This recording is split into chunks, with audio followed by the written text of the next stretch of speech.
Hello. Do you know that feeling when you're watching a art stream and you see someone being so good at handling their app, their software, that you think, damn, I'm never going to be as good as that. That looks so smooth, so professional. Well, today you will not have this problem because I am going to use something I never used before and I'm going to fail, I guess. But we'll see.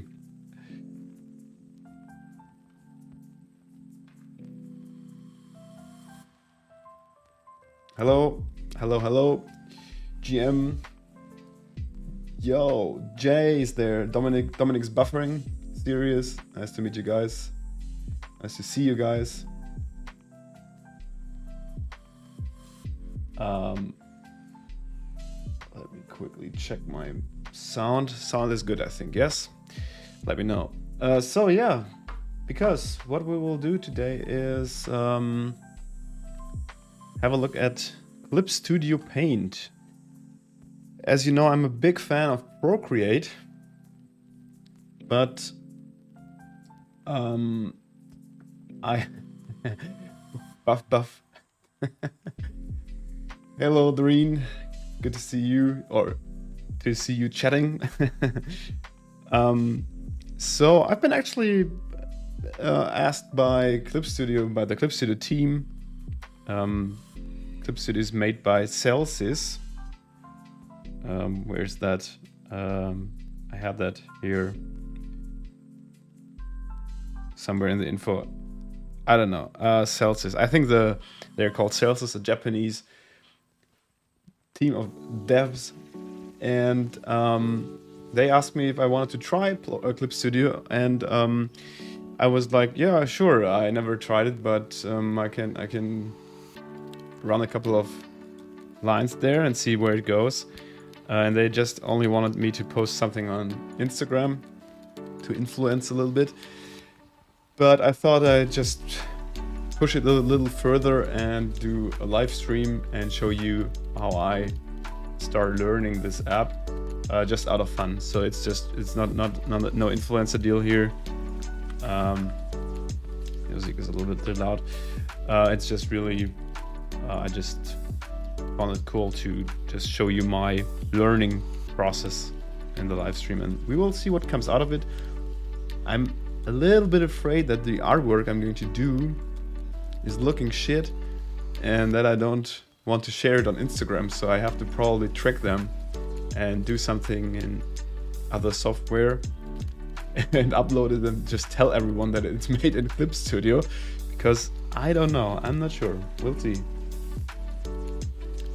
So honestly, the only thing I did so far was, of course, installing the app, and of course installing my brushes, because I feel a little bit more at home if I have my own brushes here in this app. So I installed the brushes from the plastic brush pack, and I saw that when you draw a line that it has the same go back and like undo and redo function with 2 fingers, tapping 2 fingers and tapping 3 fingers, which is great. And that was just really kind of the spontaneous action. And I set up a canvas in a certain size, 3500 by 5200 pixels and a little bit. Yeah, and I want to make a new background scene, one of these Japanese street scenes I have done before. So something like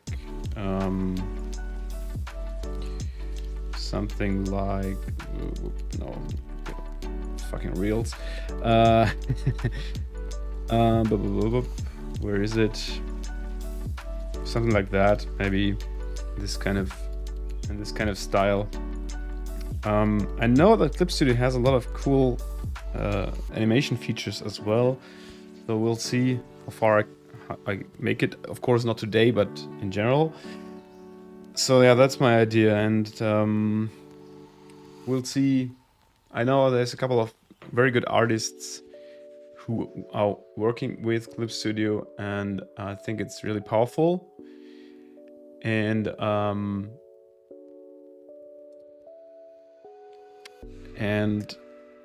well, opening the app really was, for me, was like, oh, okay, this looks like an app I just open in on the desktop. You know, there's all the control panels we have here.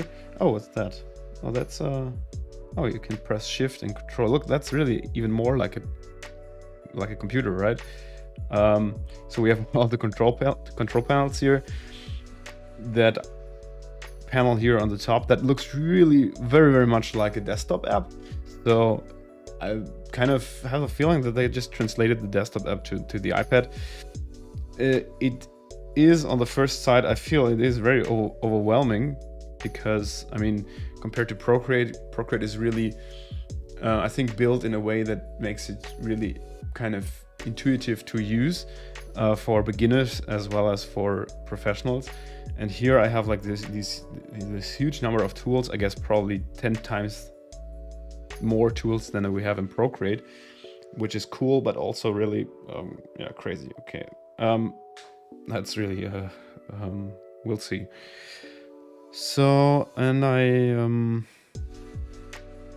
think what would be nice would be perspective grid, and I know that they have it here as well in the layers, I think.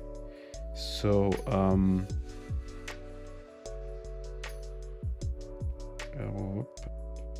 here, perspective. I'm sorry, this is all German. I tried to set it in like to change it in English, but I couldn't. It's supposed to work on the iPad, that you switch the language, but I think I didn't find I didn't find the setting, so I don't know how it works. I hope you're good with everything being in German. I'm trying to translate everything, so I want to set up a perspective ruler. Is it? That's what it called here. Now I can choose between a 1 point, 2 point, 3 point perspective. And okay, oh, what's that? Oh, okay, that's, whoa.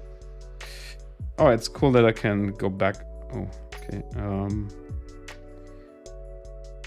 Okay, that's interesting. You can really move every little part here. That's cool.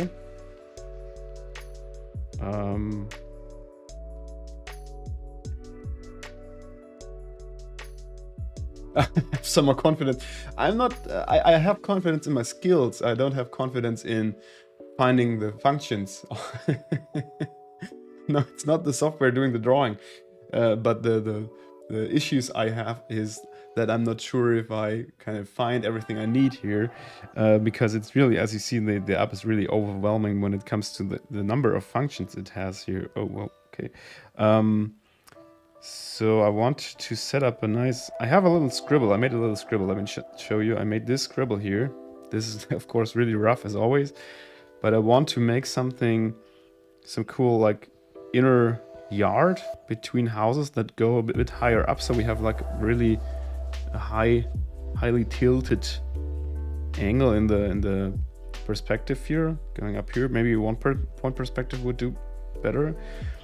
And I want to have some houses like really going high up here, and then kind of a little dark shady yard in the middle with a car parked. So that was my idea. So a little car here or there, maybe some bikes here, some shops or so, and maybe some of these ad signs or so. So that was the idea. So I think a 1 point perspective is better. Let's erase this layer here. Halo boy, first time watching me. Yeah, well, about time, right? But I gotta admit, I didn't stream for quite a long time, so I bought the new camera. I don't know if you see the difference, but look how beautiful I am. No, I'm much sharper than before because I have a new camera. But I have this camera for quite a while now, and it didn't stream since I have it. So, and that means it has to be quite a long time. Okay.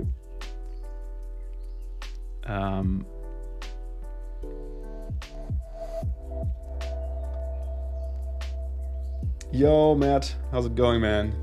Matt! Yeah, the camera is good. I need to... so there's a really cheap lens up on there right now, so I think I want to probably buy a new lens at some point. And maybe a filter or something. But apart from that, it's really making a nice impression. So I think I want to have a really low horizon line, and then we go, if we have a 1-point perspective, we go up from there and build up the houses from there. Maybe even something that is a little bit curved, so the impression of the steep angle is gets clearer. It's funny, the brush really feels different here compared to Procreate, even though it's, I mean, it's I rebuilt the brush for Photoshop, so it's the Photoshop version that you can also import into Clip Studio, which is cool. So you can use the same file types, but it feels a little bit different. It's interesting. Maybe this helps me optimizing my own brushes a little bit even. So we'll see. Oh, is there oh yeah, navigator, nice. Oh, that was a... Can I make this smaller here, or?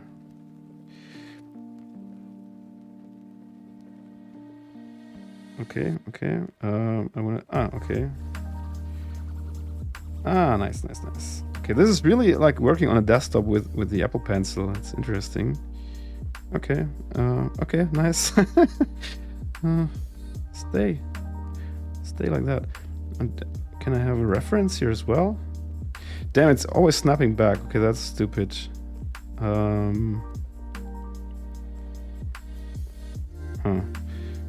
But it looks like I can make a reference here as well. Oh no, not the camera, please. Go away. Image. Oh, nice. Oh, look here, I saved an image before that I liked. Like the houses here, like the bikes here. So, okay. Can I make this snap? Oh. Huh. Okay, can I make this stay? That. Okay, it doesn't stay. Maybe I can pull it out here, like that. No, huh. Okay, that's stupid, because why would I have a reference that I can... that doesn't stay here while I'm drawing?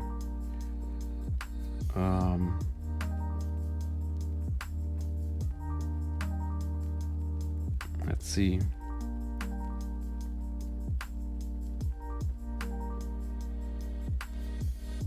Oh, okay. Well, that's really quite stupid. Oh no, it stays. Okay, I'm not supposed to pull it out. I'm supposed to leave it there. Okay, well. Oh, the time zones. Where are you? In the western part of the world, like in the US or somewhere, or on the other side? It's really always so difficult to find the right times for streaming. My experience is that around this time until in the early evening hours is good, because Europeans and also Americans and South Americans can watch it. But for Australians, for example, it's always really difficult, and Asians as well. Yeah. Yeah, Australia, what's your time right now? Is it like 10 or 11 in the evening or so? Does that come close? Just really guessed. Where's the eraser? Oh yeah, okay, perfect. The good old icon just works. I think I want to set the horizon really even lower. I don't know what all these different brushes are here for. So we have, like, I'm missing some tool tips, because like with a pencil, it's not like a mouse you hold over something and then you have a tooltip, but there's so many different brushes here. There's this is pencil, and this is pastel chalk, and then this is the good old plastic brush pick. Well.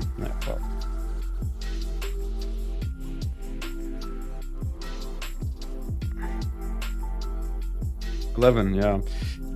I know that's really. I'm a bit annoyed by the fact that you guys in Australia often can't really watch my streams. I wanted to offer or make a morning stream, but that would be bad for the US guys, and also it's the Europeans also don't really watch the streams in the morning hours. So yeah, apart from Dominic, right? Dominic, you're always streaming in the morning. You're like really the early bird kind of streaming guy.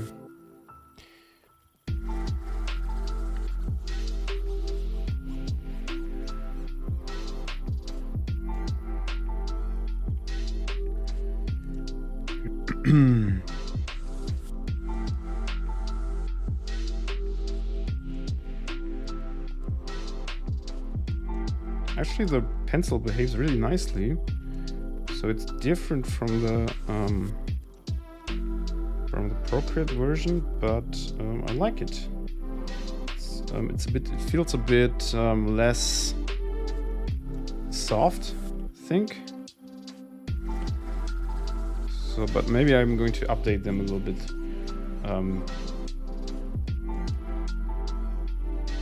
And change a couple of things so they're even closer to each other's. Let me just quickly try Tony Montana. Tony Montana is probably my absolute favorite brush in my brush pack. Oh, that's really original. That's nice. Oh yeah. Maybe it has a little bit more texture, but well, that's really original. Nice.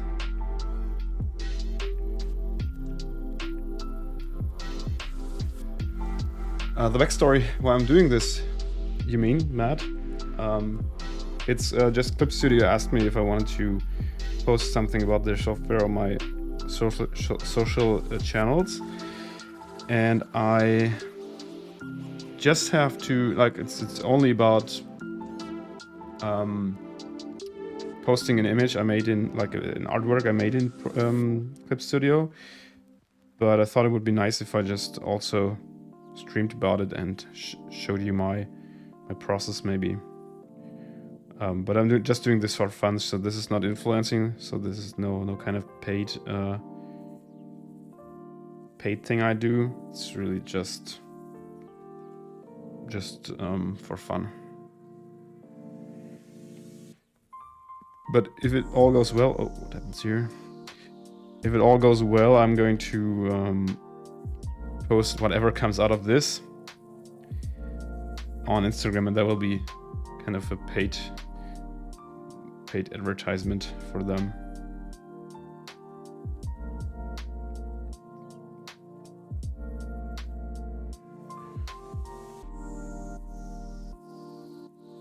Oh yeah, Randy Marsh is nice. Let's see how Randy performs here on the Clip Studio. Oh yeah, the texture is, I mean, the texture is always the same because it is just the same texture. You can just transfer this to Photoshop. That's the easy part. The really hard part is to get the feeling and the flow of the brush right. That was really a lot of work I had to invest there for the Photoshop versions. But here, oh yeah, it's nice. Love it. Yeah, Randy and Ricky are probably my third and second favorite outline brushes. So first is Tony, then probably comes Randy, and then Ricky.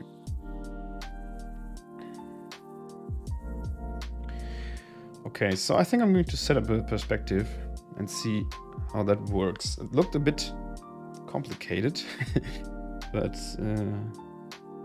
oh, okay, I'm drawing on the perspective layer here. Is that right?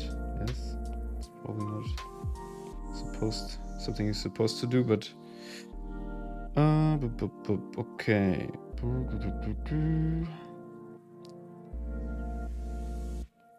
No. Here, yes. Okay, 1 point perspective.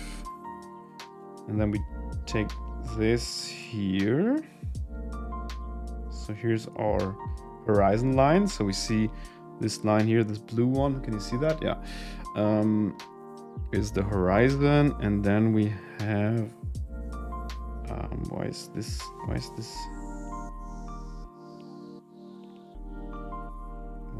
not okay? Whoa, what's that? This is a bit weird, because why is this point not identical with the middle line? That is a little confusing. Okay. That's, oh boy. Can you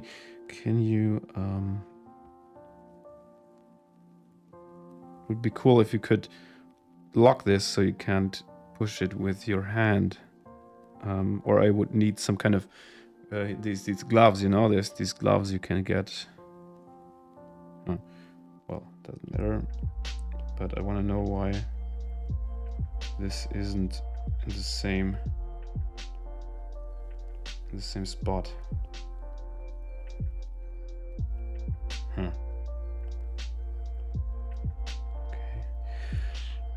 Well, the thing is, I would need more lines, right? So how do I get more lines here? So these two are fine. I can just change them wherever I need them. So that's cool. But I would need a couple of, I need a grid here. So let's see if I can get a grid in there. Well, no, that's not the one.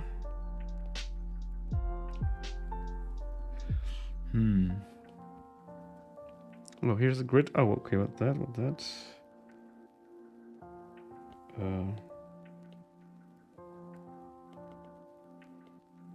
Oh, that's not a grid. That is what's it called in English? Like a printing halftone grid. Yeah. That's not what I need here.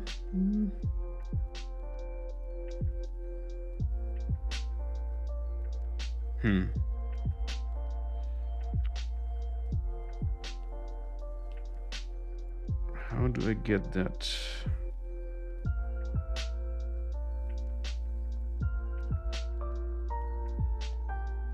Okay, this is kind of the standard horizontal and vertical grid. It's nice to have, of course, but not in this case.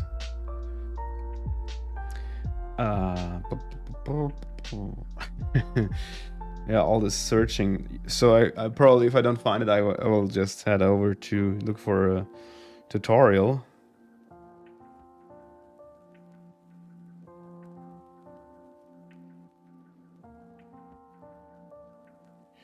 Because I do not know how else I should get there.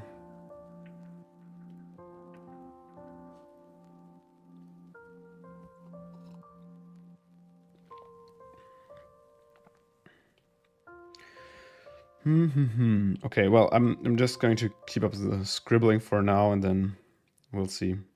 I think it must be possible somehow. I saw it somewhere before, but I just really don't know where to get this now. But it's there. Maybe I'll make a short Google search later on. Well, okay. So let me just scribble on for now and see later. So one thing I want to have here is a car. Oh, what's that? Oh, look at that.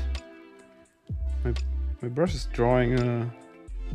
Oh, that's because I'm drawing on the layer, I guess. No, okay, that's not it. Okay, interesting.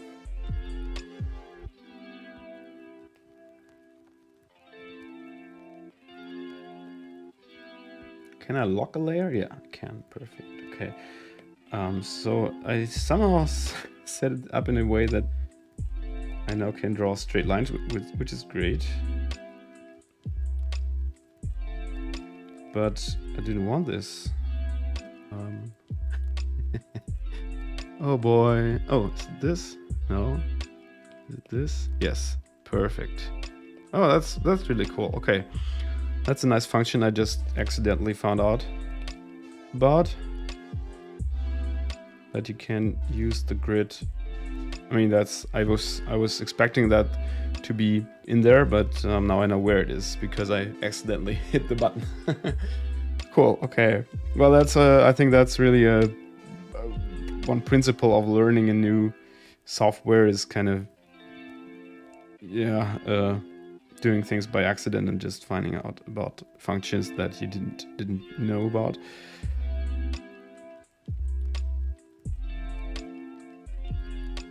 I'm drawing these here a little bit tilted to the left, and here on this side a little bit tilted to the right, on purpose. If I would set up a completely correct perspective, these would have to be really straight here, like that. And then like that, if the houses kind of stay standing perfectly in the grid. But I want to create this feeling of a tight space, of a small space. And yeah, funny stream. Yeah, glad you like it. I was announcing this to be a little bit different, so yeah, well, so yeah, this is the reason I'm drawing these in a little different way here.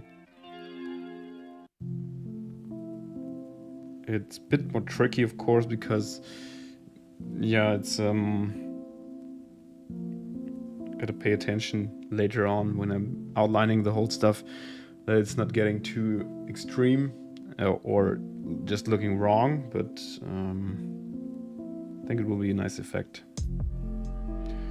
And I guess the further I get on the outsides, the more I have to tilt the lines.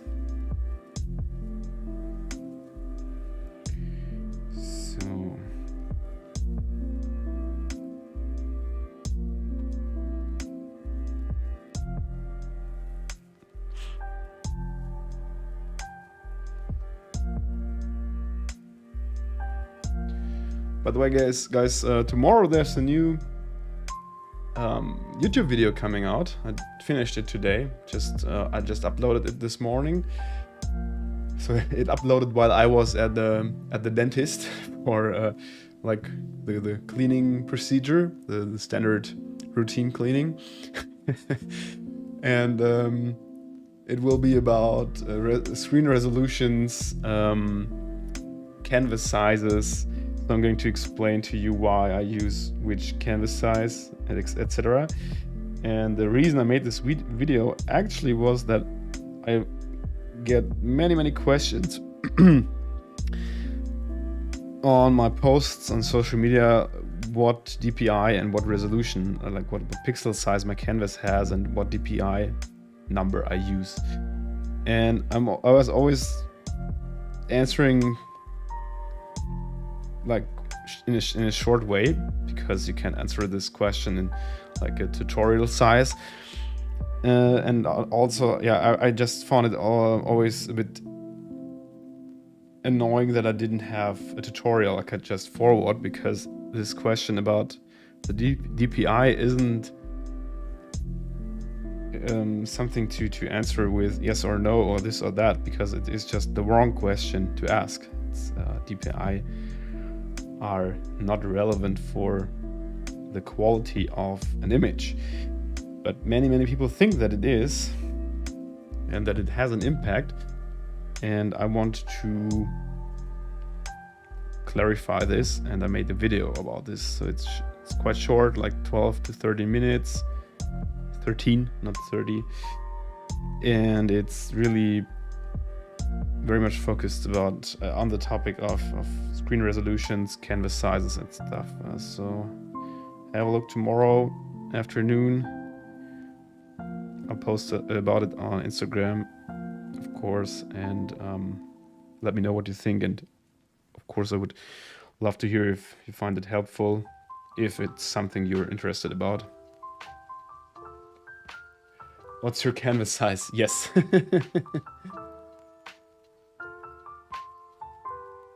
Paper Legend, hey. Yes, doing good, doing good. Just struggling to learn Clip Studio, of course. So, really, it's cool to learn something new. It's really nice. I feel like, so my first impression about this app is that it's crazy powerful. So I see all the, I recognize a couple of icons here from Photoshop, and I see it has a lot of powerful tools. I know from, actually from Davey Perkins, who is a fantastic artist. I know from him that Clip Studio also has a 3D function, so you can make 3D models and draw over them and stuff like that. So that's something I want to try as well. So it has a couple of really intelligent functions, but so far I feel like it's probably better to use on the desktop because it's there's so many things to use here. But that's probably just my first impression because I'm using it for the first time, and maybe it will surely will get better after a while. But yeah, that's kind of my impression right now.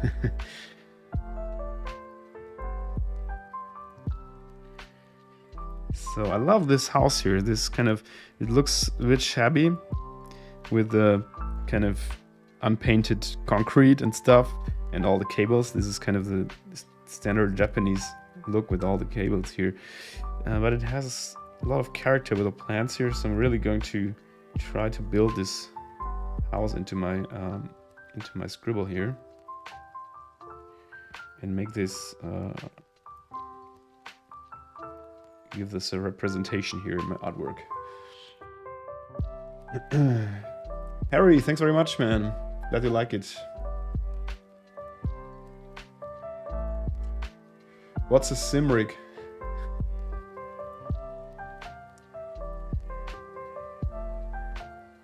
Silas, no, Paper Legend. What's that? Silas AI art. Yeah, that's a great topic. I could do a YouTube video about. I should probably do a YouTube video about the whole thing as well, because it's such a fascinating topic, and so there's so much to talk about. So I used Midjourney so far, and the funny thing is that I today got an invite to Dolly, but I didn't try it so far. It's really it's a crazy topic. So first thing I can say is that I don't feel any intimidated or so I don't have like any kind of fear that my job will become obsolete because we have AI art now. Oh, that one, yeah, a Paper Legend, yeah, sure, my racing wheel. Yeah. I didn't use it for some time, but I hope I find some time for a couple of rounds in Gran Turismo soon. So I'm playing Gran Turismo and Formula 1. I didn't try the 2022 version, right? The new one that came out a couple of weeks ago. Didn't try that so far, but yeah, I love racing.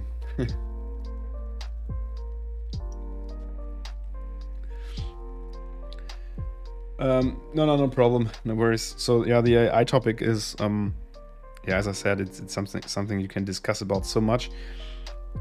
I made an Instagram story about this and asking people if they think that AI art will replace artists and illustrators in the future.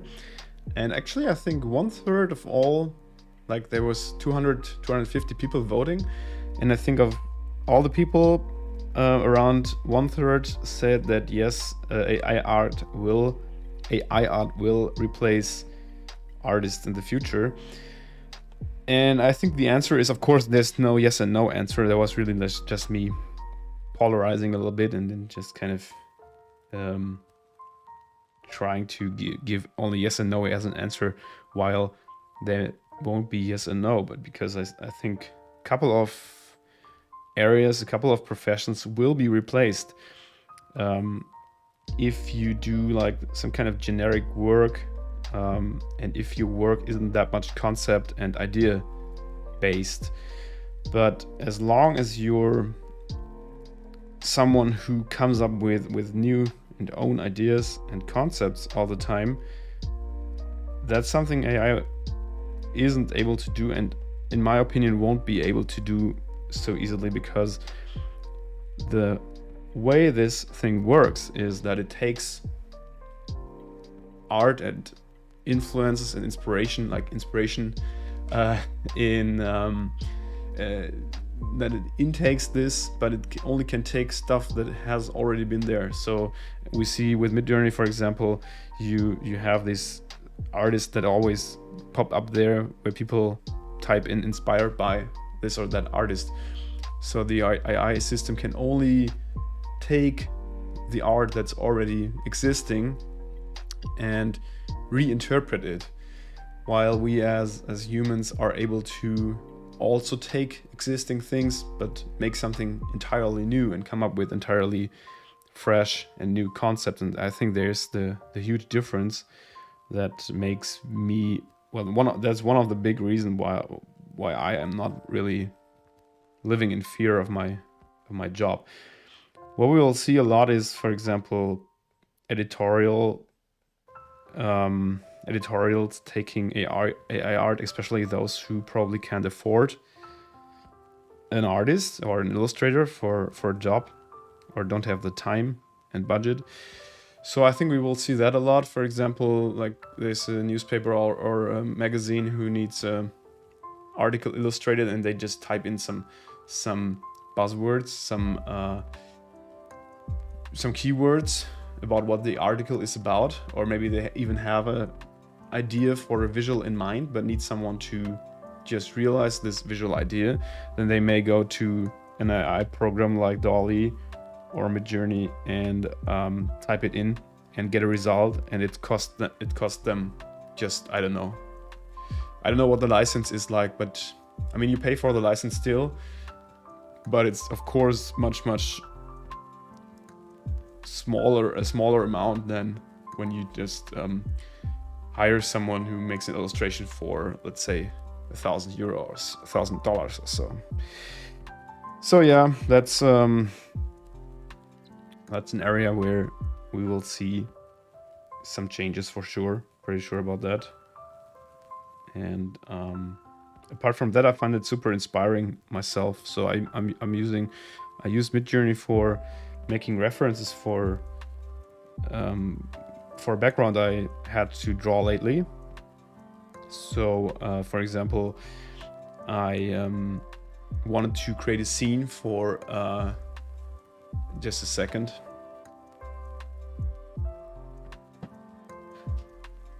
Sorry, there was someone talking outside, and that was a bit disturbing. So for example, I needed a scene for a client illustration, and I just built with Midjourney. I built a background for that scene and used it as a reference. That was really nice. While I would have usually gone to Pinterest and looked for photos of a certain landscape type I needed, but I just generated this landscape, and it worked perfectly. It was really great. So for stuff like that, I love to use it. And I know there's a lot of critics going on. I don't understand it, actually. I don't see a reason to criticize this. That usually comes from a perspective of uncertainty and missing confidence, missing knowledge that people have. But you just can't stop this. I mean, you won't be able to stop this now. It's getting better. There will be a time where we will all feel flashed over and over again by the crazy stuff this thing will do. Also with, for example, with deep fakes. This is of course not really all positive, but it will happen, right? So we have to work with it.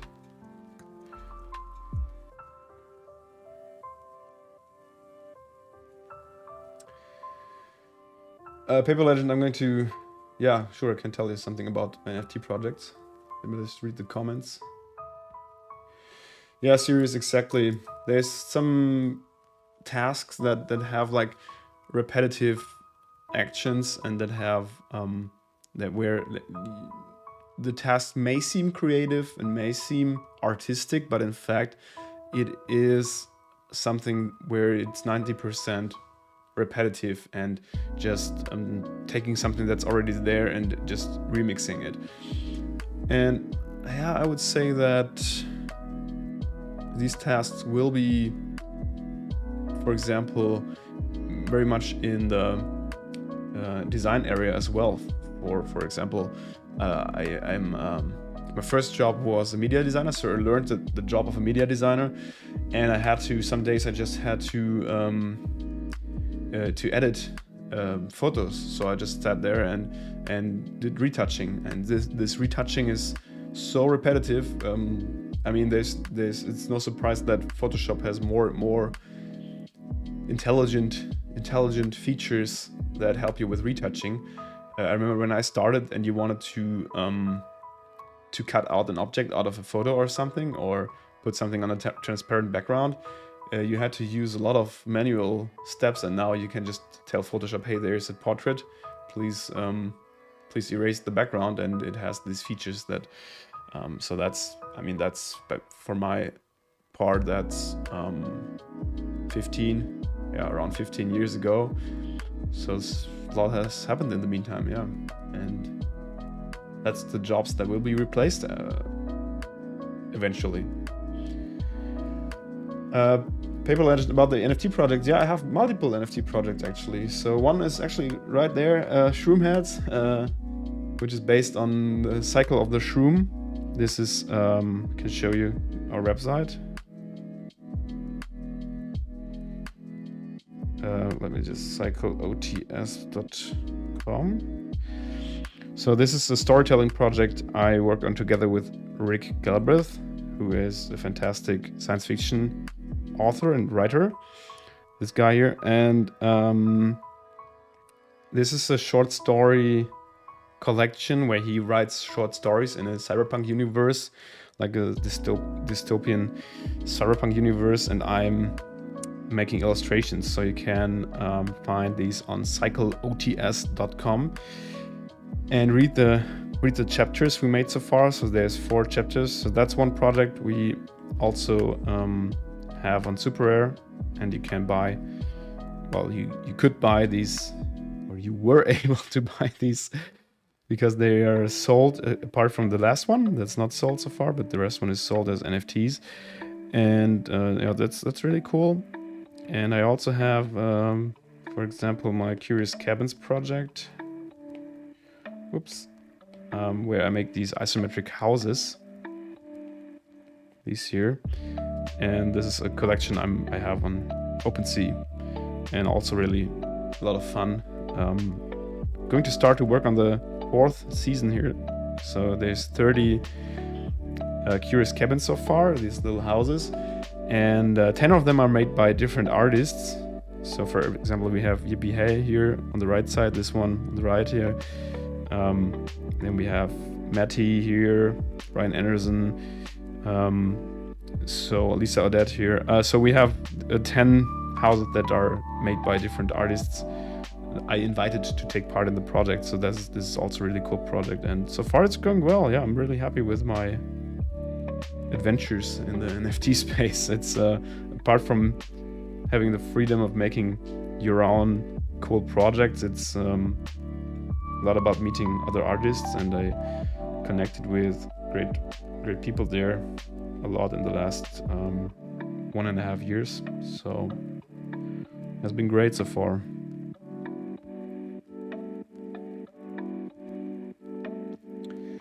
Can be how many hours I'm working usual day. Yeah, well, that's really different.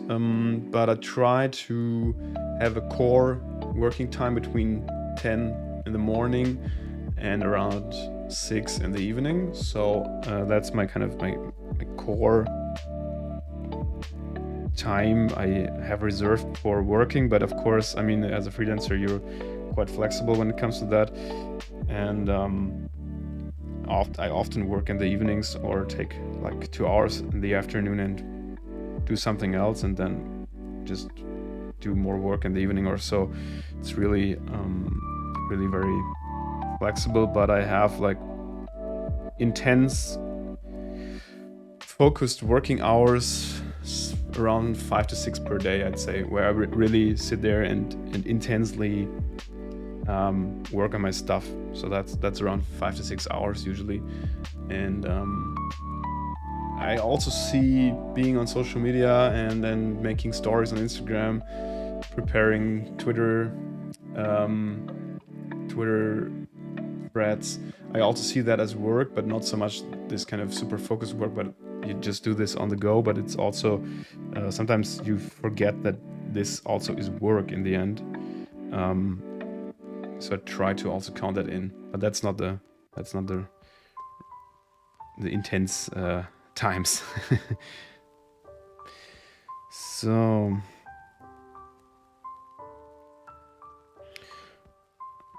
I shouldn't forget the car I want to place here. I had the idea to, and now we're back to the steering wheel. I had the idea to place a nice old Honda Civic here because I love 90s cars. It's, I don't know, somewhere here maybe. And I love to drive around with a 97, 98, around that Honda Civic. And as this is a Japanese kind of scene, of course there needs to be a Japanese car, and I love 90s Japanese cars. And I thought about like placing a Honda Civic here. Of course, R-Type. So maybe I want to do that here. But the perspective is not so easy.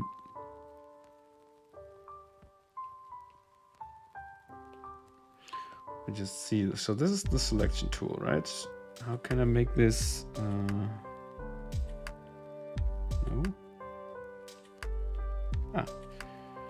But how can I make this a selection that I choose with my pencil? This looks like a magic wand. Okay, I have this here. How do I get rid of that? Help! How do I... Oh. Okay. So this looks like a magic wand. Yeah, it is. It is a magic wand, but I don't need that.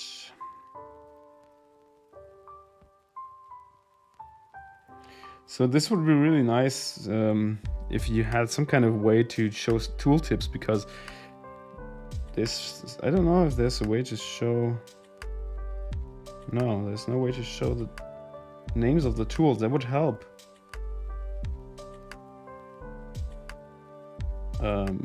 Okay. Well.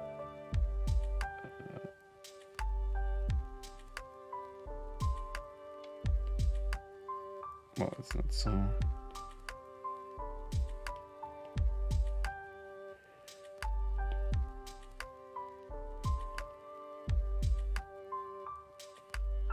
Okay, that's really a bit, yeah, well, that could be easier, because I have to type the size of the pixels I want to scale this. I just want to scale it up a little bit, but, you know, I just want to draw it with my fingers, but it doesn't work. Okay, now that's the scale of the selection area.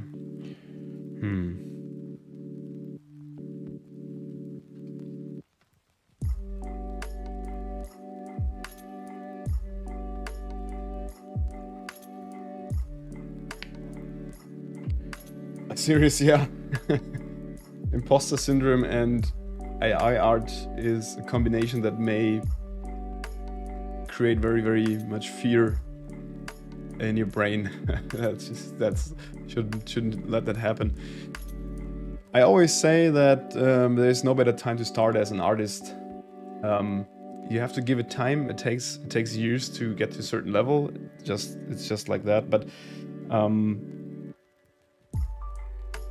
there's so many possibilities for artists these days, as well as in the industry, like getting a lot of requests for I can't do all the work I get requests for.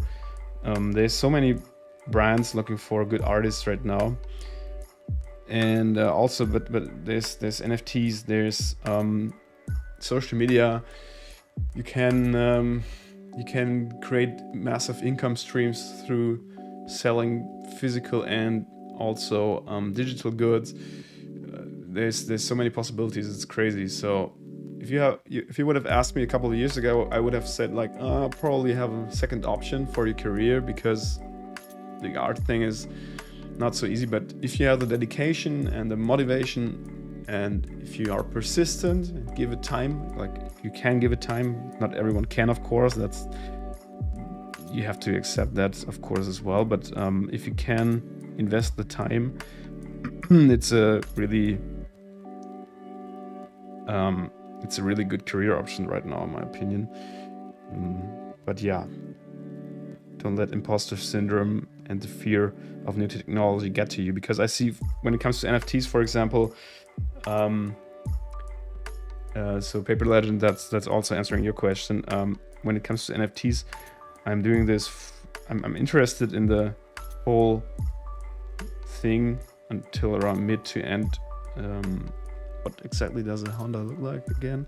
I'm active and since around end of 2020, and minted my first NFTs around early, like February 2021, and there's so many people hating on NFTs, and I see the hate is really coming from kind of this uncertainty, this insecure feeling. This is no critic. I don't criticize anyone. It's really just what I see, because I'm doing this for a couple of years, and I know that a lot of beginners are insecure and have imposter syndrome and whatever, and I see a lot of this hate coming from there. So I need to do that a little bit more precise later on, because it doesn't really look like a Civic. It looks like something else. I don't know. But it's a hard perspective to place a car, so that's really not so... So maybe I have to place it a little bit different so I can show more of the side or something.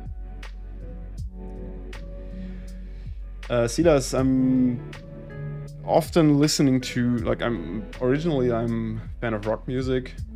Anything with guitars and drums is great. But I also love hip hop and rap, and also some electronic music. Some kind of I am not so much limited to rock music anymore, like I was a couple of years ago. So a couple of years ago I only listened to rock, metal, punk. Yeah, I would love to play a little playlist here on the stream, but I can't, because it would be taken down on YouTube. So here on the stream I only have this kind of random background music, but yeah, usually. Yeah, exactly, 1.5 years around that. Like February was my first mint. I'm glad I did it, because I had a couple of chats with other artists, and they a little bit convinced me of doing it while I was a bit unsure if it was the right thing for me, because I saw there was a lot of 3D art going on, and stuff like that, and I was like, I don't see my art there, and my kind of style represented there so much. But I'm glad I did, because it's the wrong kind of mindset. You shouldn't say I don't see my art represented there, but you should say my art isn't represented there. This is great. I can fill a gap, and I can make something that isn't there so much, because back then in February, now it's different, but back then, like especially like end of 2020, there was a lot of 3D art, a lot of dark sci-fi 3D stuff, I would say. And even though I can do dark and sci-fi with my cyberpunk line of work, I still didn't see myself there. But yeah, that's the better mindset, is to say, hey, let me add mine because it isn't there isn't there yet, and I'll fill that gap. So that's a nice learning, actually. Oh, my favorite band. Wow, that's difficult. That's really difficult. Favorite band. So some of my most listened to bands are probably like the old school stuff.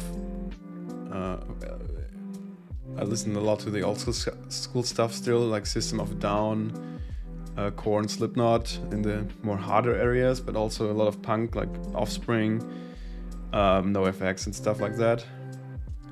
But also more like indie, a little bit softer. Like for example, I'm a big fan of Folds. So Folds was probably one of my most listened bands in the last years. So stuff like that is always good. Yeah. And I'm also a huge Rammstein fan. So I love Rammstein. It's just the best. I love to go to their concerts. So I know that Rammstein is love and hate a little bit, but I love them. They're great. So I want to scale this car, but I don't know how to scale it. How do I scale it? Damn it. Maybe I have to do this car a little bit later, just keeping on with them. I know I want to have it there, but it's too small. It has to look a bit different. Definitely no Honda Civic so far. But yeah, I feel a little bit of limitation right now with me not perfectly knowing the software. So let me just continue with drawing the buildings here and then get to the car later on.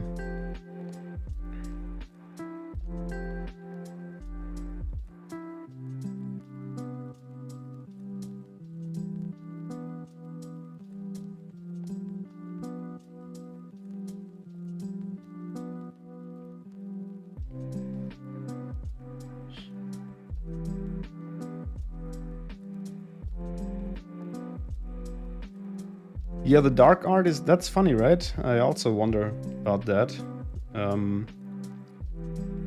There's so much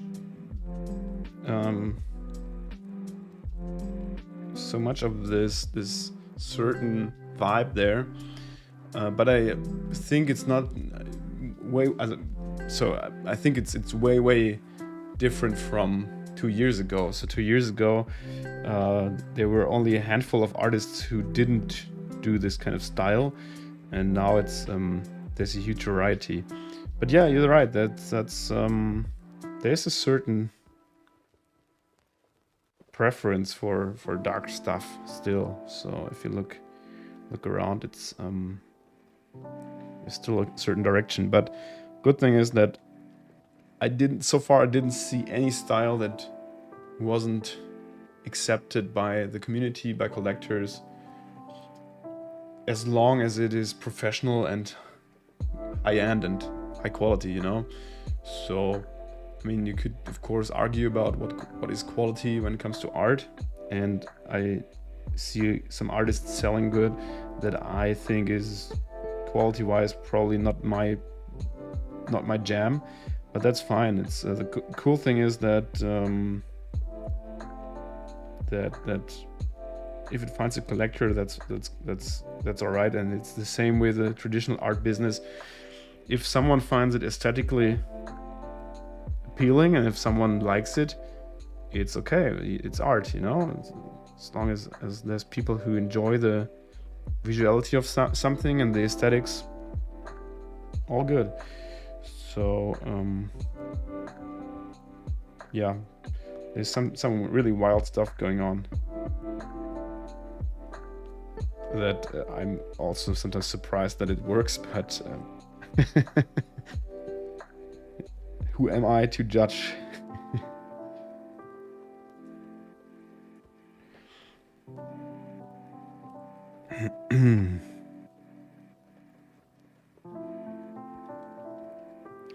So the foreground area here and here, that's really tricky parts, because there the perspective gets like, finds a little bit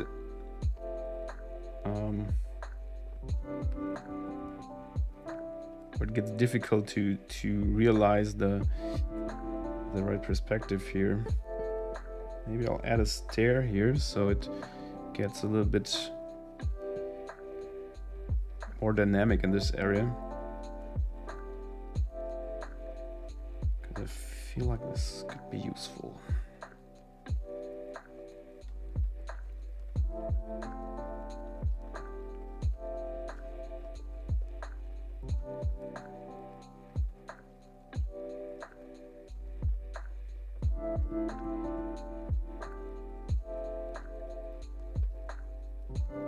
Doreen, we're the same age. I'm 35. So, how did you find out? Oh, because of the music, of course. Sure. Yeah, so I'm 35. Yeah, sure. I mean, I grew up with this kind of music. So lots of like Red Hot Chili Peppers. What else? Yeah, all that stuff. Slipknot. Yeah, I mentioned Slipknot, right? Limp Bizkit, of course. Yeah. Yo, Paper Legend. Thanks for coming in, man. Thanks for the nice chat. Harry, animated music video. Yes, I did, but only like a short loops. So my style is a bit, I would love to explore that a little bit more, but my style so far is really not made for the long videos. But I can show you something I made, for example, for Albert Chang. So there's a couple of clips I made for Albert Chang, for example, this here. Or like a more simple one is this here. I'm actually working on one right now. So the fourth I'm doing for him. So these are like little short animated loops that are no real music videos, but more like these kind of YouTube backgrounds. So that's what I made before. Yes. Also for other artists. For example, for Chillhop. Oh, I can show you one I really like. That I did for Chillhop.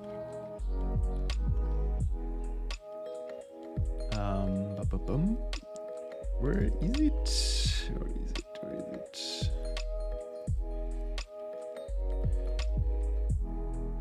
Oh, they release so much music. I'm not sure if I can find it right now, but I'll try. So these are really fun because it's like 10-15 second loops max. And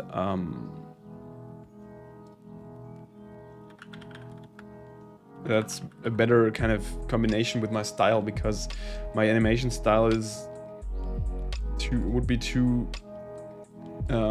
complex to create with like long videos. Like if I could make a 3-minute video fully animated, but that would be like half a year of work or so. So I've been asked by an agency who wanted me to do something for Nike, and I would have loved to make this, but they wanted like a full 2-minute animated video, and I was like, I would have really loved to do this, but it would have been so much work. I didn't have the time for it. So yeah, unfortunately not. Hey honey, how are you doing today? So one day maybe I will make a full music video and it will be really cool. But I think I'm going to have to make a good price then, but because it would take me so long and nobody would be able to pay me by the hour, because it would like be 500 hours of work or so.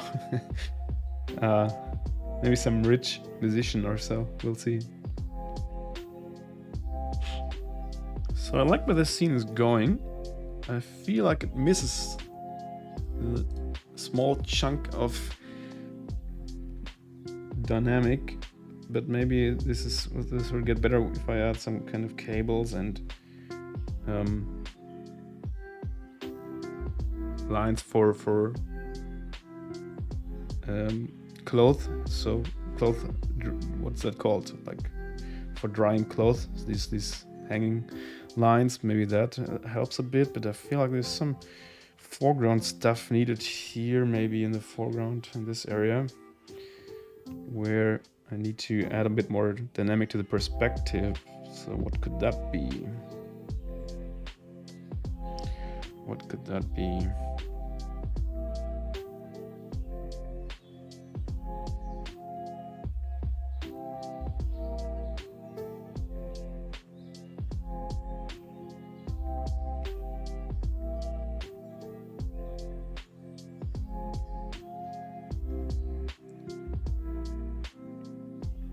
Yes, laundry, genau.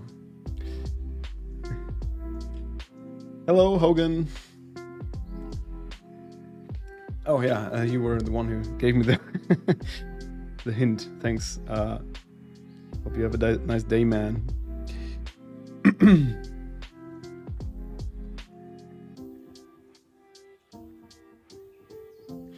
Yes, that's probably a workflow that could work there. So I could try to learn a couple of 3D tricks, and I want to do that anyway. So I really would love to learn some 3D stuff, because I feel like it's not only for animation. It would be amazing to have this stuff like as preparation for my scenes, especially for backgrounds and yeah, you know, this anywhere you have like a lot of buildings and a lot of different background layers, I think this would really come in handy, but I have to find the time to learn it. So that's really the tricky part.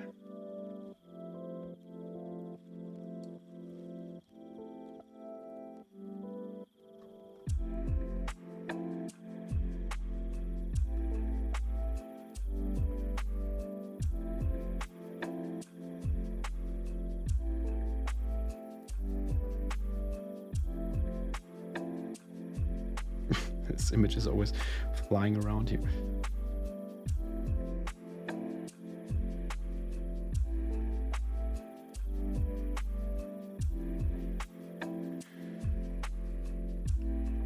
Yeah, probably you need a team for that as well. Yeah, sure.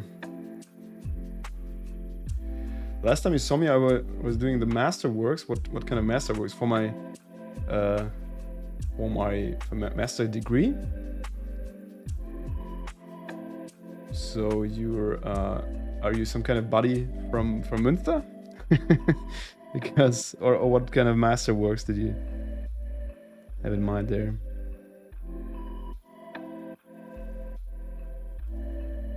The navigator picture. What navigator picture?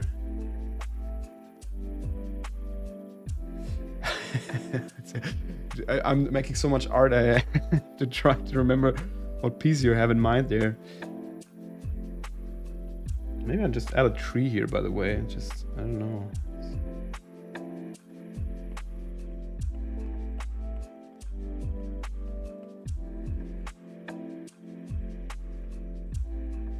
The Art Masters. Oh, yes, sure. Yes. You mean... Oops. That was the wrong... you mean... Where is it? here? Yeah, here, this one, right? Man, that's when was that? That's been a couple of months. I don't know right now when, but that was for the Summer Art Festival in 21. Yeah, so that's more than a year ago. Wow, that's quite the time. Well, thanks for coming back.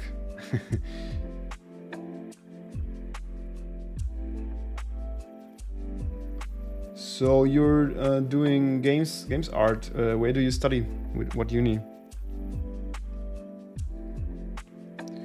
Games art is nice. I'm getting this question like probably each week from someone, like when I'm going to finally release a game with my art. But so far,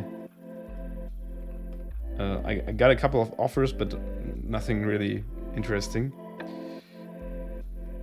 But yeah, it would be a dream for a cool game. Make something for a cool game. Love that. So how's the, where are you studying, and how's the Bolton? Okay. And how is it? Do you like it?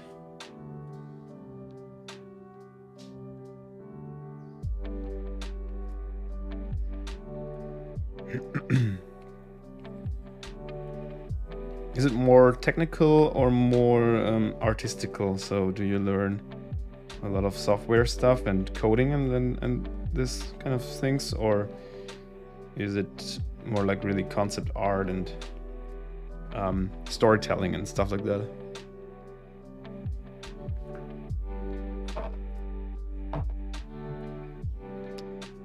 Oh, okay, yeah. Yeah, well, a critical eye is, that sounds good. That's a good base for everything.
Okay, so it's really about realism. That's interesting. So do you have courses, like can you choose if you want to do courses for more realistic visual, like more realistic visual approach, or can you also choose like something like 2D artistic style? Because that would be my kind of thing I would want to do, because I think, I mean, I love when games like racing games like Gran Turismo, when the cars look really realistic, but I also love a lot of games that have more fantastical, more kind of comic or artistic style rather than too realistic one.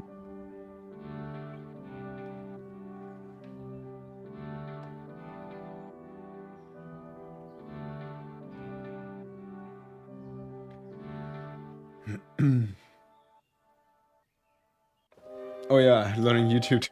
Yeah, well, I always say that if you think about studying these days, you can do it, but you have to do it for the right reasons, in my opinion. And that's highly individual, of course, but the reason I say this is that if you want to make contact with other creatives who have the same goals as you, if you want to network, and if you want to have the freedom to explore your style and learn in your own pace, and just like use the time you have at uni to make your project and stuff like that, then it's great. But if you expect to come out of uni and just walk away and work, well, then it's not the right thing for you, because I think you can learn the same stuff without the hassle of dealing with professors and everything on YouTube and in paid courses as well, like on Skillshare and stuff like that. So it's really, I think it really depends on what your goals are personally. For me, it was great because I met a lot of cool people, and I took the time at uni to build up my portfolio and made a lot of things I just wanted to do, and I had a lot of fun. And also it helped me to go more into an artistic direction, and less into a designer direction. So that was really nice. Guys, I'm going to have a short break. I'll be back in 5 minutes.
All right, sorry for the quick running away. I just had to answer the phone. Well,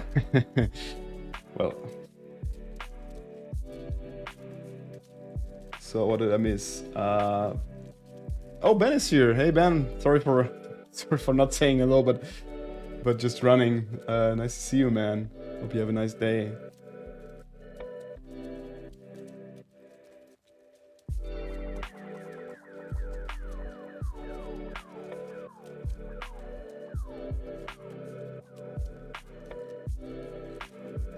Yeah, Hogan, that's a really good. That really sums it up. Like they teach you how to make things, but you have to do it yourself when you want to make it yours. It's really that sums it up quite well, because you have to invest your own motivation. They give you the space and the possibilities, but you have to invest your own kind of purpose and your own passion for it. Otherwise, it won't work. And I saw a couple of people in my classes who were like that. They really expected uni to make them good designers and good creatives, but we're like, hey, here I am. That's enough, right? And that's not how it works, unfortunately.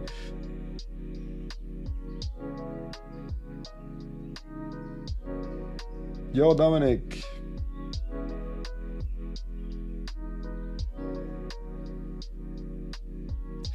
Dominicus is back.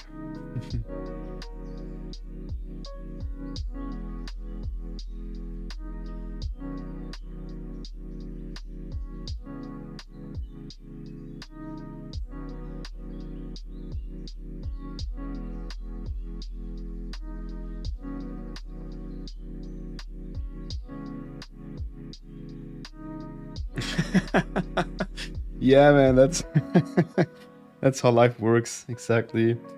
Yeah. Yeah, that's right. Some people live like that. Some people are like, hey, okay, come on, here, I'm showing up. Now give me everything I want.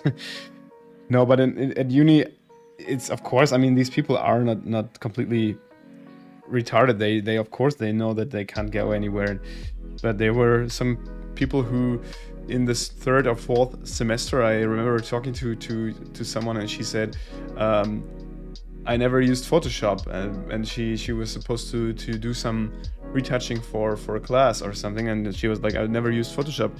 And I was like, yeah, but it's something you always need. Even though if you work completely traditional, you always at some point need it, else you won't be able to make a job. So and yeah, and she was like, yeah, well, yeah, no, there were some classes and I went there, but that was not my thing. And then yeah, kind of this behavior I don't understand. Well, because you have to show this kind of you have to push it a little bit yourself to get somewhere. And I met some of these people who were like, hey, I'm going to uni, I'm getting a I'm doing an exam, final exam, and I'm a bachelor or a master, and then people will hire me and everything is good. But not everyone is, surprisingly, not everyone has this creative approach to being a designer as well. Some were just really, they wanted to work in an agency and that just do their 9-to-5 stuff, like doing basic retouching and building generic ads or something. But I don't understand why these people go to university. You can just learn media designer like I did first and just do these jobs, so you save yourself time and can just get to work quicker. But yeah, maybe it's just about studying and having a couple of years where you can focus on drinking beer and go to parties and stuff like that. That's also okay. That's legit. It's fine. I like to go to parties. Yeah, holding hand. That really hits the nail on the head with like holding hand. It's unfortunately, at least in Germany, university has become more school-ish, so it's less free and open than it used to be a couple of years ago. That's really a bit sad, because it supports this kind of behavior. You get at my uni, and some older professors were really complaining about that, but at my uni, in the first day you got a weekly plan, your hours, where to be when, and it was ridiculous. I came there and was like, hey, is this school or is it uni? Because I don't need a weekly plan. I just go where I find my interest in, and I book the courses and the classes and I go there. why do I have to choose a class I'm not even interested in? And that was really a bit weird. And yeah, like I said, I think this bachelor master system we have now in Europe is supporting this behavior very much.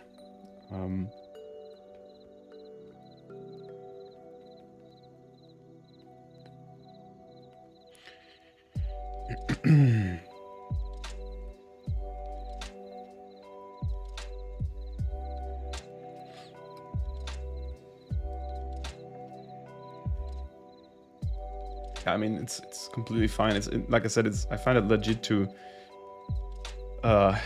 if you want to just party, you shouldn't judge people who are like that. I think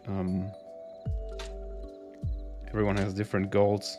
So I'm taking back what I said before, that everyone has to be super like high performing and super motivated and everything.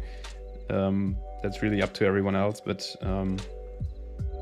some of these people sometimes really took the space,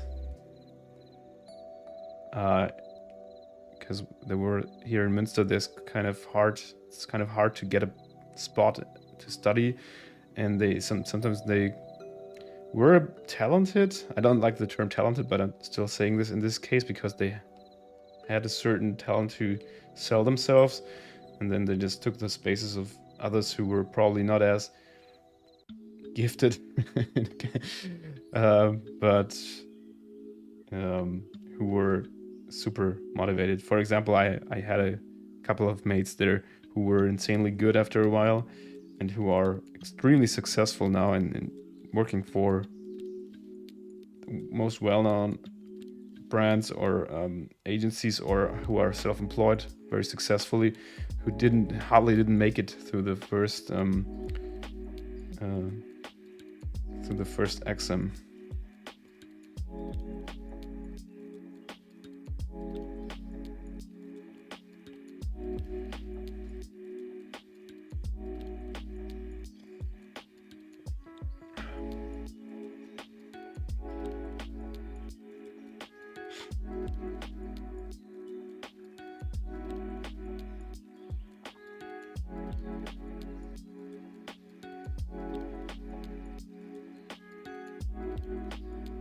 And sketching along is just really it's just so relaxing.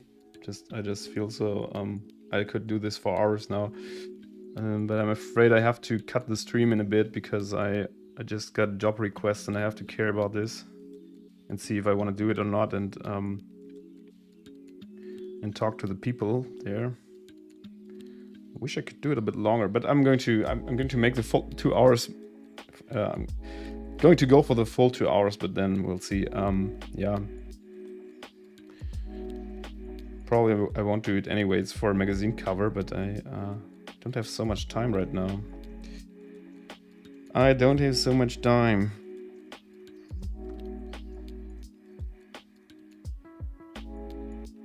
Does anyone know the Knack or Knack or so? Serious, are you still there? You're Belgian, right? Do you know the Knack magazine?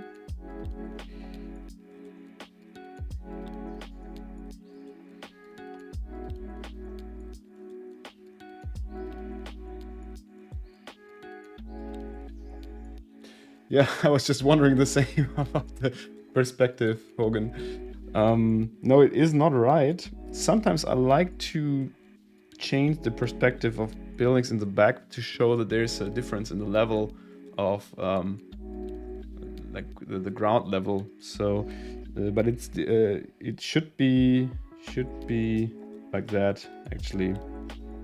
So that would be correct. This is a bit annoying here. So yeah, the question is always if you want to do it correctly, but then I would have to make it much shorter here to meet the perspective right, and then it would look like something like that. Sometimes I'd like to ignore it.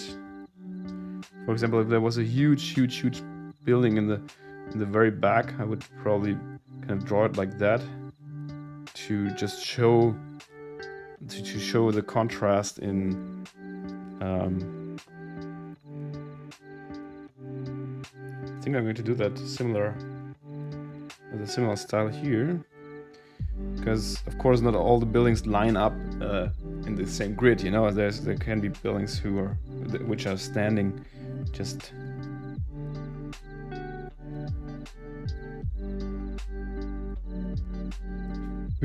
Like, are you drunk again, Dominic? Did you drink too much beauty sect?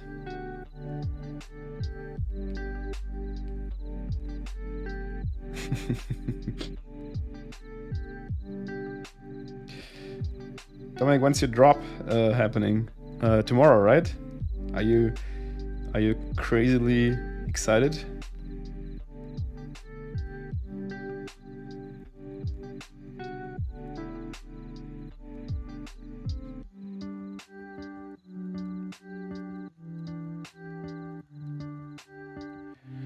So some more kind of little futuristically looking buildings here, maybe. Only a bit like some kind of 80s futurism.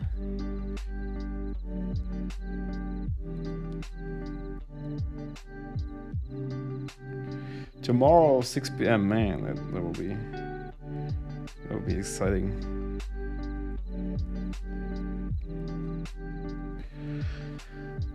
So now I want to give the Honda Civic, let's say, 1998 Type R. Is that the one I want? Yeah, that's the model. Look at this. Isn't it beautiful? A real shitbox. Real sleeper car. So you wouldn't expect this car to kind of destroy. This perspective is even better. You wouldn't expect this car to completely crush everything in a drag race on the traffic light. That's the stuff I like about it.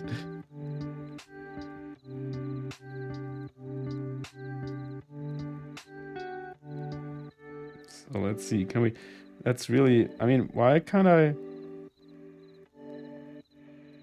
make this the size I want, like that, and put it here, and it stays? No, it doesn't stay. I can't believe this. Well, that's weird, but what can you do, right?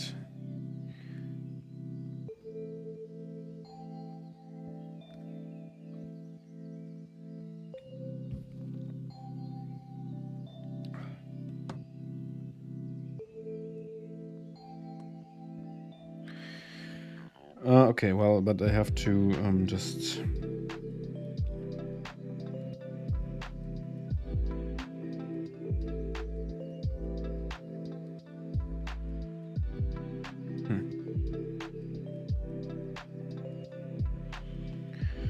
find scaling so hard all the time, so scaling is this thing that I find extremely challenging.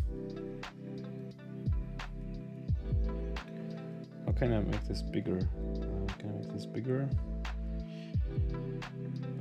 Let's see.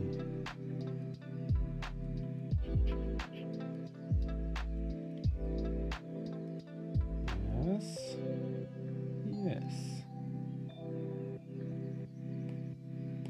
Nice.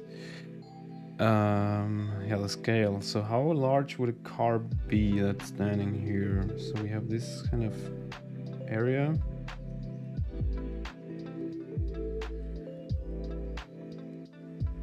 Maybe it should fit in this kind of box, I guess.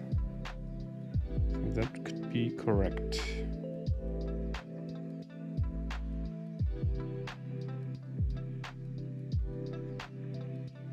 Okay, Sirius is gone. Can't tell me anything about the magazine.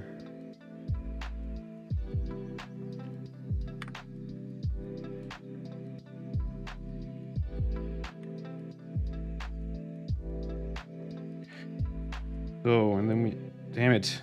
Stay.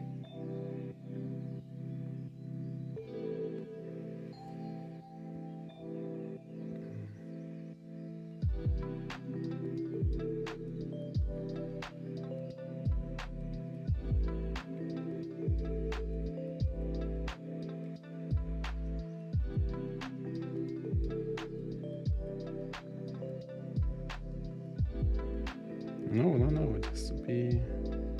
The lights are here. Yes.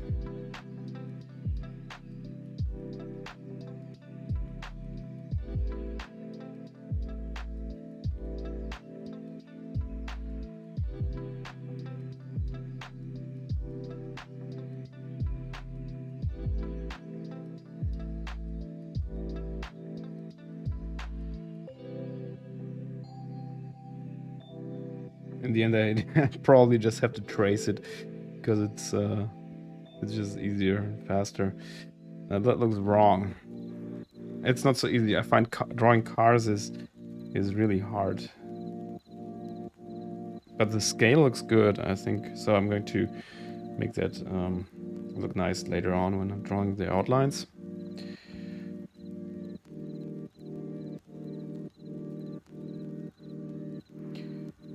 Talking about outlines, I wanted to let's make that the last thing I tried today.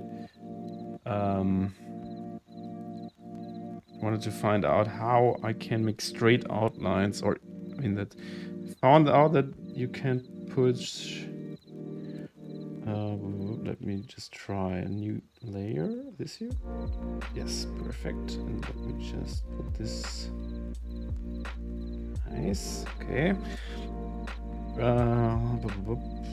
Let's pick the Tony Montana brush. Where is it? There.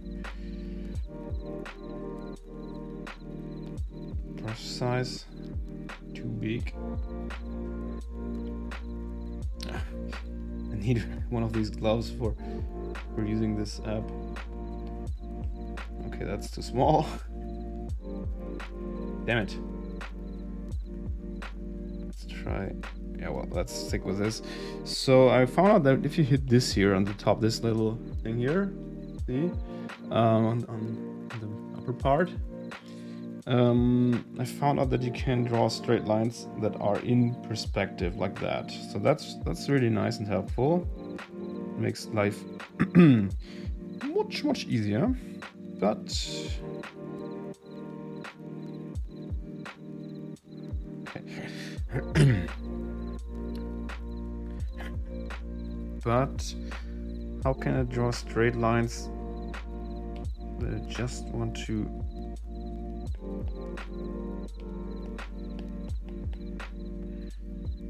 draw somewhere that's straight?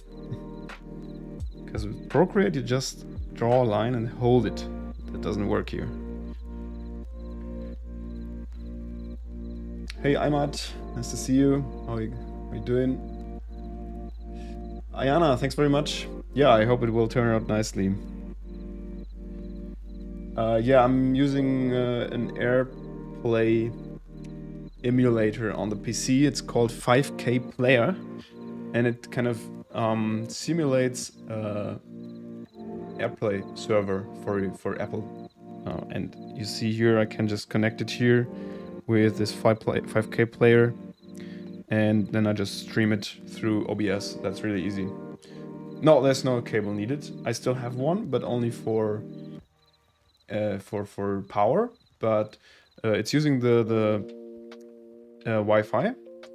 In my old flat where I lived before, I had always to use a LAN connection, an Ethernet connection, because my Wi-Fi was so bad. But here it's fine. So it always kind of lagged, but here it works. Yes, Silas, thanks for coming in, man. Have a nice day, and thanks for the chat. Bye-bye. So let me just quickly find out this one thing. So this isn't working. Imagine tooltips. I bet. Oh, smartphone. Okay. I bet. Okay, no. But there are tooltips somewhere, but I just don't know where. Let's see.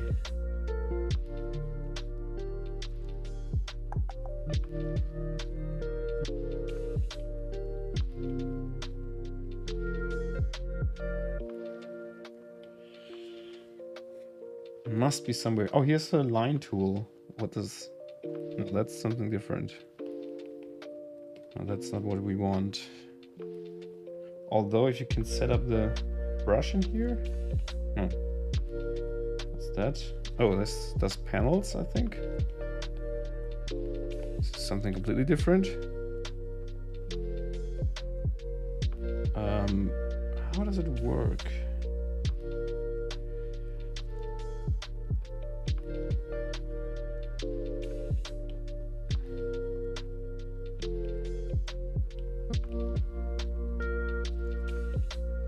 I know it's possible, but so it's not something I. So it's supposed to work. Oh, what? Wait. What's that? Okay.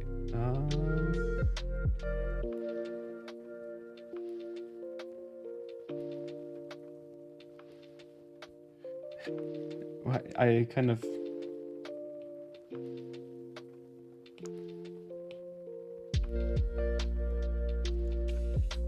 Okay, I just had to put it back to. Okay, so. Okay. If I. Sorry. Sorry for the crazy back and forth. But if I hold Shift. Okay. What's that? Oh, okay. Okay, funny. Okay, so if I make a point here and hold Shift and then just tap. No. Oh, I have to. Okay, so if I hold Shift first and then make a point, you can just make kind of. So I make a line, a point here, and then I hold Shift and press. Yes, okay, that's cool. Nice. That is will be quite the different approach compared to Procreate, but of course, I mean, the good thing is that it's possible to do that. So, for example, if I have a straight line here in the house, I just make a point there, hold Shift. Okay, cool. Well, that's kind of nice. It's actually quite precise, I think. But it doesn't work every time. Okay, good that it's possible to do that, because it would have made me completely mad if not.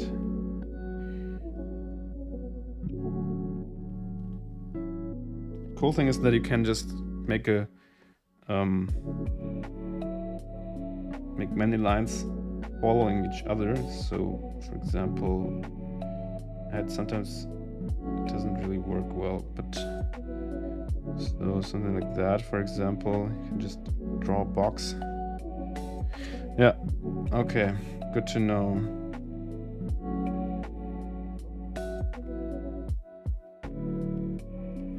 Yeah, it's I think it's just practice in the end, so just takes a bit of time. Okay, cool. Well, I'm really excited to see what I will make here. I think I probably am going to also try Clip Studio on the computer and not only on my iPad, just to see the difference and how it's how it works there, because that's I think looks like a great software, really, like powerful AF. It's really it's full of possibilities, and that's great that this is possible to have on the iPad. But what I feel like is that they just imported the PC software into the iPad and didn't change a lot to make it more comfortable to use. So that would be my kind of critique right now.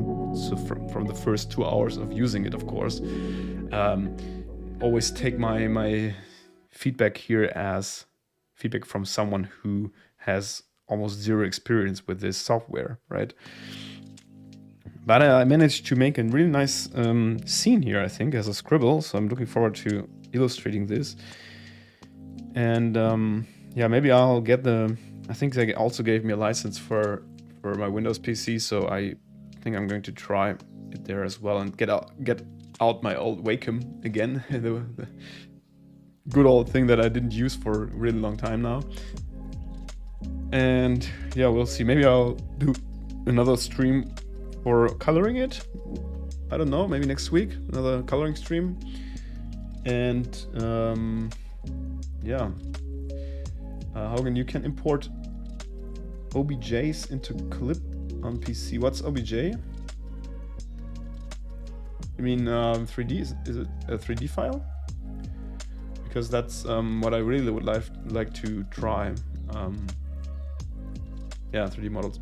Can you also yeah, okay, you can post them in Clip Studio directly. So yeah, that's nice. That's really, so I could probably download from kind of, I could buy on ArtStation or on Gumroad, I could buy a 3D model as long as it's an OBJ file, and I can like character, and I can model it in Clip Studio directly. Is that possible? That would be killer.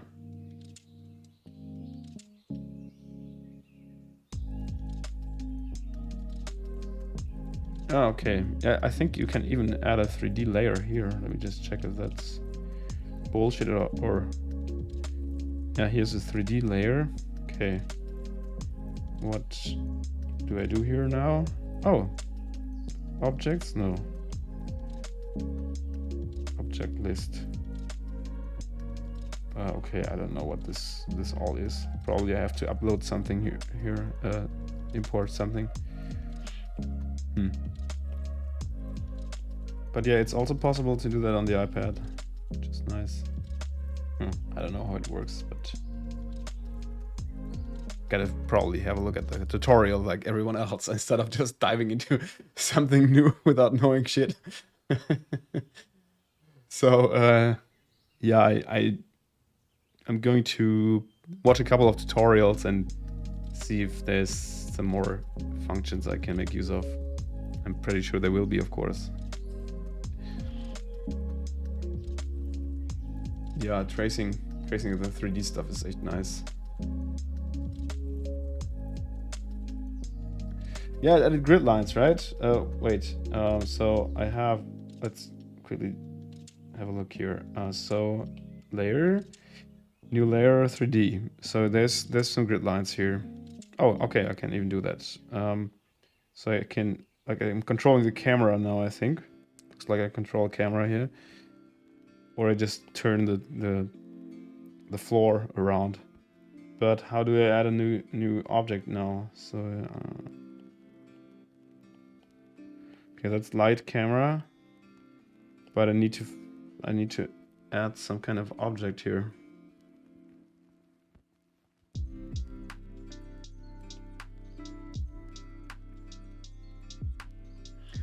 Hey Raffle, how you doing, man? Thanks for coming in. I'm close to finishing the stream, unfortunately, but still cool that you said hi. Yes, I don't know how to add a... That's really... Oh, I can look for materials here. Oh, whoa, what's that? Okay, looks like I can import this stuff here. But I don't know if there's 3D stuff.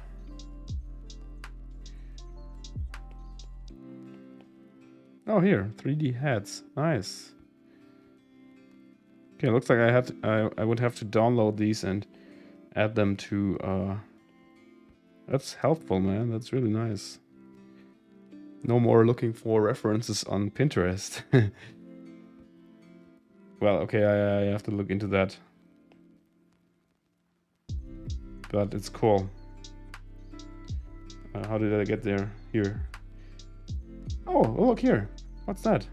Oh, look. I made a sphere.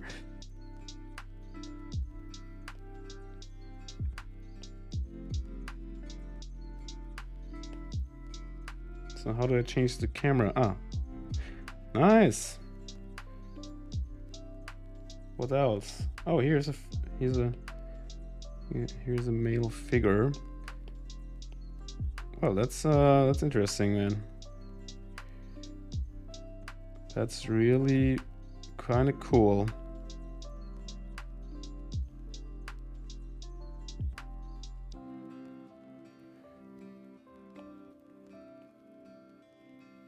Yeah, well, that's impressive, man. That this is available on the iPad.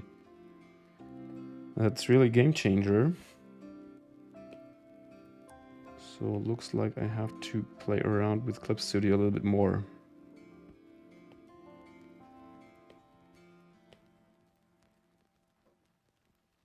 Yeah, very powerful.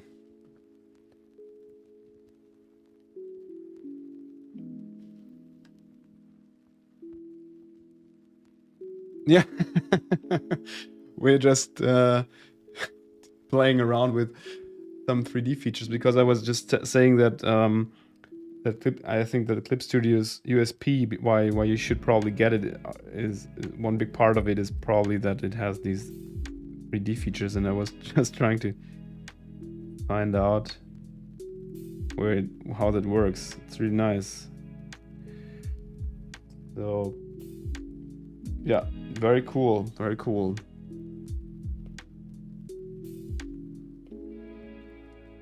And there's kind of these panels and stuff you can, yeah, there's a lot of cool things that this software has.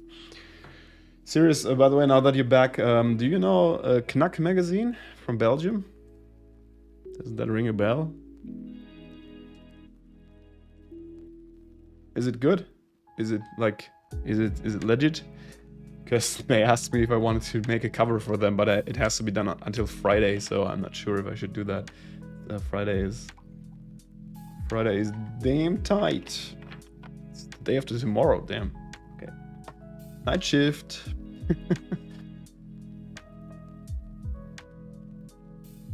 Okay, it's legit for sure. Yeah, I just wanted to ask if they're not any kind of right-wing magazine or some kind of conservative pro-lifers or so. That would be bad. Well, all right. I'm going to ask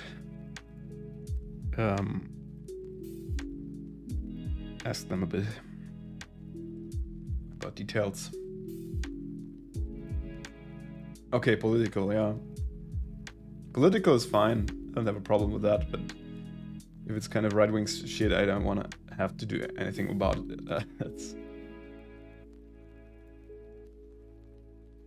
Let's do drugs and eat chicken magazine. Yeah. Who knows? Okay, guys, I'm going to care about this actually now. Do some business, and we'll see. I don't know. I'm not sure if I should do it because day after tomorrow deadline is quite harsh. Yeah. I'll find out what they want to pay. Well, thanks for coming in today for my Clip Studio explorations. If I am motivated enough, I will do another stream next week, probably showing you the PC version if I manage to plug my webcam in or find it and plug it in correctly, because I haven't used it a lot. Haven't used it a long time. And we'll see, but you will definitely see the result of it. I'm going to post it to Patreon and Discord first, as always. And yeah, it was fun. There was a nice and active chat today. That's what I love. Some nice talking and discussing cool things. So stay tuned and have a great rest of the week. And enjoy the weather if you can. And if it's nice and sunny like here. Yeah, coloring is a topic that everyone is always interested in. So we'll see. And next thing to come tomorrow, new YouTube video about short video, just a little tutorial about canvas sizes, pixels, and DPI, PPI, and all that shit. And I just wanted to say shit and stuff at the same time. Yeah, well, have a look.